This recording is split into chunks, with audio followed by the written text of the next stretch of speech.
So before we go into recitation, there's one other thing I'd like to highlight and just give a little bit more attention to before we do that, and that is the use of the Visarga, or the way we pronounce this Visarga sound. So you may recall that the Visarga is indicated in the Roman transliteration by the H with a dot at the end of a sound, at the end of a word, at the end of a line perhaps.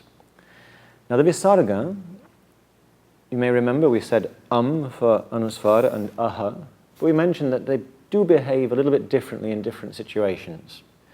So if, for example, we had an before the H at the end of a line, it would be aha. And this is one of the ways it will commonly behave. There'll be a slight echo of the preceding vowel sound. However, there are a couple of instances where it behaves differently. And we will encounter these in the second chapter.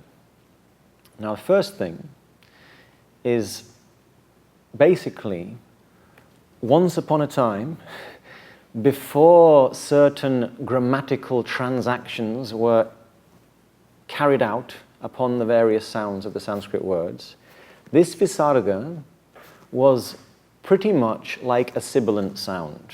This is something of a simplification, but Sanskrit words, they're subject to many kind of processes in the way that they get formed. So this Visarga, the H with a dot, it has, we can state it like this for simplicity's sake, a lot in common with an S or a sibilant sound. So if you see, for example, H with a dot, followed by sh, or sa, then the H with a dot